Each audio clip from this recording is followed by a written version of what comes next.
ada dia terus kontak ya dia sampai dia kuat lalu yang di walaupun kerja aku lainnya lebacan કરવાનું સેવા કરવાની સત્સંગ કરવાનો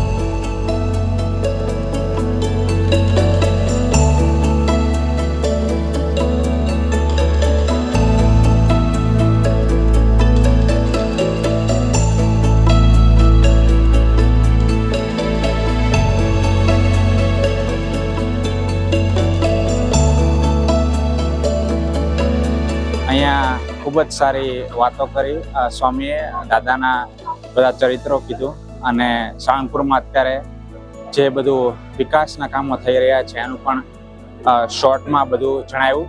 અત્યારે જે ઉતારા છે, ભોજનાલય છે, રોજના 24,000 થી 25,000 માણસો જે જમે છે ત્યાં, એ ખૂબ જ પ્રશંસનીય કહેવાય અને અહીંયા આજે બહુ મજા આવી અને અમારે બહુ સરસ કથા કરી અને બહુ અમને બધાને મજા આવી.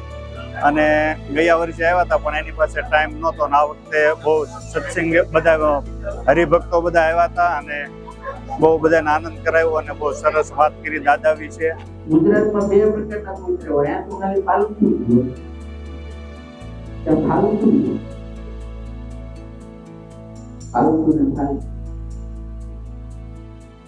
બીજા જે શેરીમાં રખડતો હોય ને ગમે તે મારે, થોડી નાખે, મારી નાખે, ફાલતું હોય બધો રાખ્યો હોય મારે ફલાવે છે. રેડિયા દોરાવડા ખેતરમાં ગઈ જાય મારી ફરી થોડી નાખે પણ બહુથી ભેંસ તો પટેલમાં તૂટી ગયો, ગાય તો તેને જવા દીધું, રાણ તૂટી જાય. એમાં જીવ પણ રેડિયામાં રહેવો પડે, મારા બાપુ આવવો પડે. સ્વામીજીએ જે આજની સભામાં જે વાત કરી એમાં જે આ કમાવાનું અને કલ્યાણનું એ બહુ સરસ સુંદર મજાની વાત કરી છે.